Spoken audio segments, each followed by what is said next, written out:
Hi, welcome to the Book Lab, and in the BookLab Report today I'm going to talk a little bit about 2023 as a reading year, the books that I read, the themes, the discoveries from a year of reading, turning the last page on 2023. I think one of the first major themes of this year is that I read more new books than I expected, and it's probably due to the new content type that I put out, with where I break down new releases each month, which kind of points me towards new things and get me hyped over new stuff. And I also got sent a bunch of books actually. I'm wrapping up Determined by Robert Sapolsky. This one is going to show up in the Book of the Year video, most likely. Same as ever, I talked a lot about that one. And what else did I read that is fairly new? I mean, I'm usually reading quite old books because I like to read classics. I like to read time-tried books that have just survived the test of time. The Almanac of Naval Ravikant is also fairly new. I don't know what year it was published. It was probably... oh yeah, there was quite a lot actually. I'm just gonna move these around a little bit. Okay. And Scarcity Brain. I can talk a little bit about these books. Oh yeah, and the coming wave. So this one actually knocked me out of the park. I'm gonna try to keep it slow, otherwise this short and sweet. Otherwise this video will be super long. Probably the best book on AI that you can pick up this year, by Mustafa Suleyman. He was one of the founders of, what is it called? DeepMind, which was acquired by Google, and now he started Inflection AI. Some really good insights on the future of technology with a focus on AI and synthetic biology. A must read if you're into that, and I'm obsessed with those topics because I think they will have a big impact on the future. The Scarcity Brain. As I said many times, Michael Easter's last book, The Comfort Crisis, was really good. If you haven't checked it out, check out my review. I'll link to that below. I read the Scarcity Brain. Sorry, I just got back from work, so I'm a bit tired in my brains. This book had some interesting idea, but it was not the perfect book. But it introduced the concept of a scarcity loop. Well, so the scarcity loop is a very powerful trigger for us humans, and it contains three components: opportunity to get something of value, unpredictable rewards. We really love unpredictability when it comes to rewards. There is actually an interesting experiment in this book with animals that have two different levers. One where you get food, an expected amount, and the other lever gives an unpredictable amount of food. So you get no food, a little food, or if you hit the jackpot you get a lot of food. And even though the total amount of food is less in the kind of the gambling version with the unpredictable results, most animals, from roaches to pigeons, whatever, they pick that one. So there's something innate with that unexpected reward. And of course, number 3 is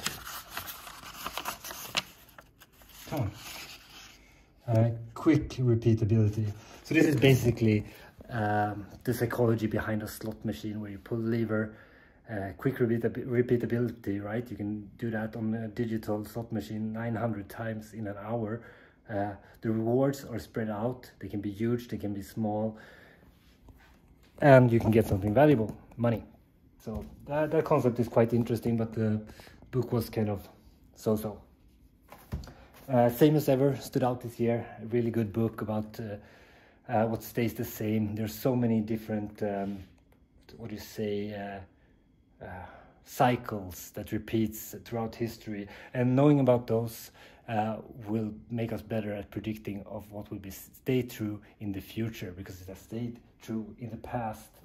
And on that subject, I also read the Almanac of Naval Ravikant. I have reviews of all of these books in the description below. This is one of my favorite books of the year, actually. It's just, it's a guide to wealth and happiness.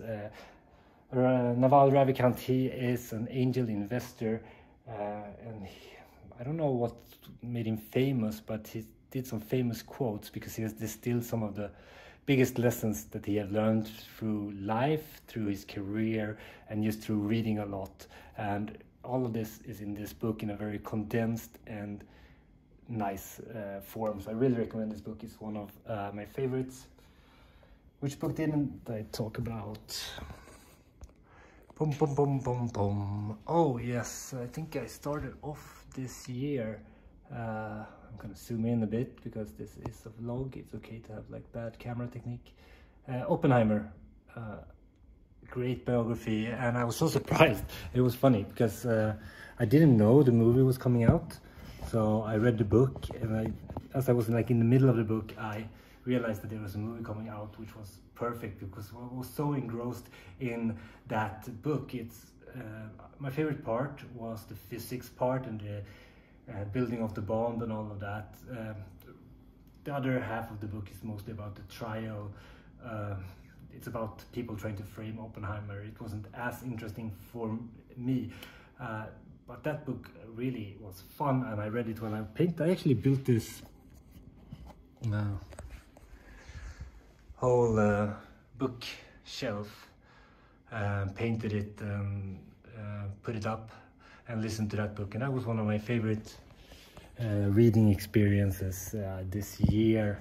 And it's probably one of my most successful videos as well, because with the movie coming out, the traffic I saw to my YouTube channel, I thought I had been hacked or something, because I'm not used to getting so many views.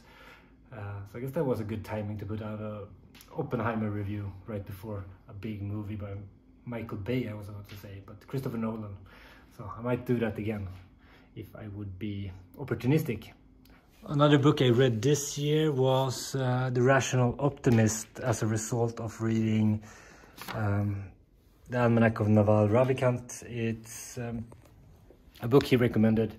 It's, if you read Factfulness, it's a little bit similar to that in some ways, because it looks at the world and progress that are being made in a very positive light. And it was quite a soothing book for me and my wife, because there's been, I mean, we had the pandemic, we had the Russian invasion, we had the things that are going on between Israel and Hamas, and it's like it's easy to, and also we had so much like gang-related violence in Sweden, which is something that I'm not used to. So it's easy to be kind of negative about the trajectory of the world, and this book really helped me see things from a brighter side. I really enjoyed it. There are some questionable stuff in this one, but in general it's a good book if you want to see the world from a lighter perspective and have some hope in the possibility of progress. Here's a bit of behind the scenes look. I actually registered all the books I've read here since 2015. I probably missed a few. This is a way for me to just keep track of when I read different things, and I have rating for most of them. It was not originally in this document, but I've added everything in here. So you can kind of see here I'm getting more serious with the ratings. Here's a good one apparently, yeah. Top 5 Regrets of the Dying. That's a good book. 2021 was a really good year. So that's a bunch of books. The reason I'm looking through it is because I'm looking at the list. My next video is going to be the top books that I've read in 2023. So I'm just kind of going back, what's been good, what's been outstanding. So I hope to record that video tonight. What else? Oh, yeah, this was unexpected, but it kind of fits my reading goals. I should probably talk a little bit about my reading goals and how I plan my reading year in a bit, but I read How to Grow Old by Cicero, ancient wisdom for the second half of life. It's always fun to read old Romans and old Greeks, and I'm turning 40, so reading up on how to grow old is it's kind of a fun idea, I guess, and suiting for me. I'm getting some gray hair in the beard, and yeah, all the signs are there. I'm growing old. Oh yeah, actually I went to the what do you call it, like the one eye doctor. I'm Swedish, I don't know the real word. It's called optiker in Swedish. And they told me that I have gråstarr, or I put the real word here, catharsis or something in my eye, which is something that happens to old people. So yeah, getting there. And speaking of classics, was super happy to read this one this year. The Sorrows of Young Verter by Goethe. I read Faust a couple of years ago. I don't think I can find it right away here. No, you probably know about Faust, the legend of Faust, and how he strikes a deal with the devil and all of that. It's actually a fantastic book. The first part, at least. The second part was incomprehensible to me. I have a review up of that as well. I think everything except I didn't do a review for this one because I didn't know what to say about like classic literature, but it was really fun to read this one. It's about young Verter. He is a man of leisure, and he meets a beautiful woman, and he becomes totally obsessed. And you should probably read some books about pickup because I don't think his style of impressing on girls really would fly. But it's an interesting book, a famous ending, and of course this book is famous for setting off a wave of suicides throughout Europe. It would be interesting to know what kind of classics you would recommend me to read. I want to read more, but I just don't know which ones to pick up. I really appreciate when there's this like a dash of psychology in it, so there's something that you can learn about human nature once you read those classic books. And I actually read, found it immediately, The Catcher in the Rye as well. This book was, it's fun to have read a classic like this, but I mean, it didn't really fit my criteria for a great book. It's interesting, but the main character is such a depressing guy that I felt almost annoyed with him. And I think there are better books to read, so if you're going to read a classic, a short one, I think this one is much more interesting, especially if you're interested in nihilism and human nature. Notes from the Underground by Fyodor Dostoevsky, which I recommend a lot. I read a couple of years ago, and it's on my great books list. So goddamn tired. I woke up at 4 a.m. It's 7 a.m. now, and I also had some wine yesterday because we were doing a little bit of celebration. So this is gonna be a tough day because tonight is also the book club after work. I have a book club. It's a long-standing tradition. We've been doing it for we've been at it for 6 years, I think. Reading non-fiction books is a bunch of awesome people. I actually met these people online, and we have very different backgrounds. There's one doctor, one guy is a diver, and a director, and one who works with Homeland Security, and me, a video game developer. So we have quite a few different perspectives and some quite different background. We're not that different, but I think that's one of the fun things with book clubs, is that you get other people's perspective on the same book. This week we're going to discuss The Righteous Mind. I haven't read it before the book club, but I've actually read it a couple of years ago, so I'm just gonna see if I can catch up by viewing my notes. And after that I might meet up with Gunnar Andri, a friend from Iceland, who's actually an author as well, the author of Message from the Middle of Nowhere, my favorite book from Iceland, actually. Well, that doesn't say much. I only read one book by an Icelandic author.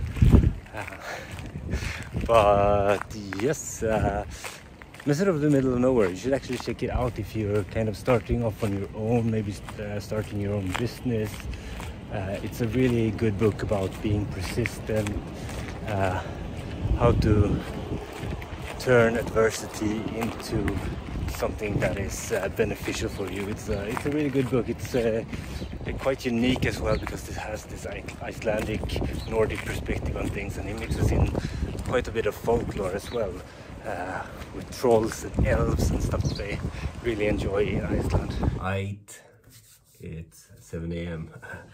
It didn't turn out as planned with the book club. I got a really bad cold developing during the day, so I just skipped it, and I missed meeting up with Gunnar, author of Message from the Middle of Nowhere, which was sad because he is not always in Sweden.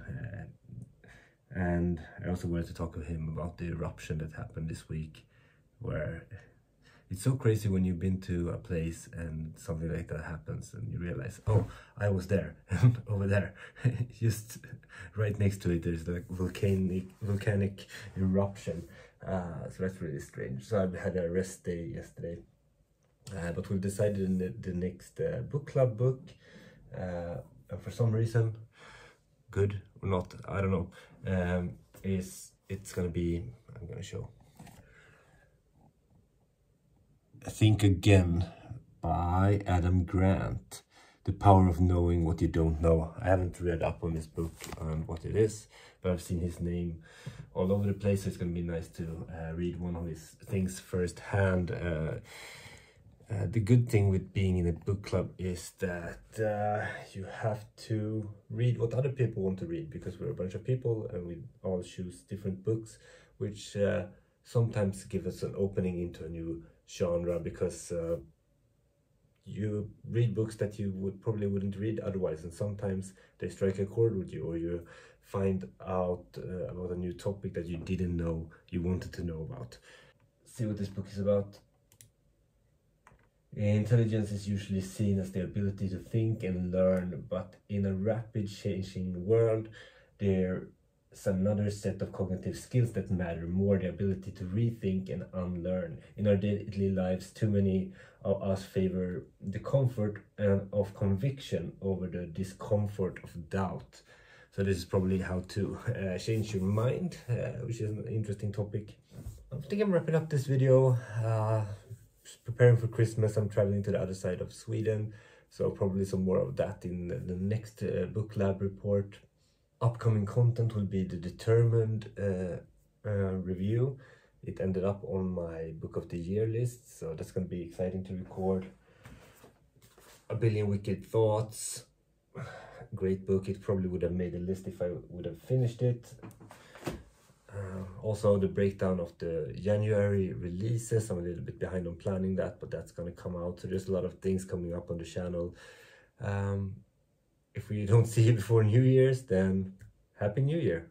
Thanks for this year. Thanks for all the support.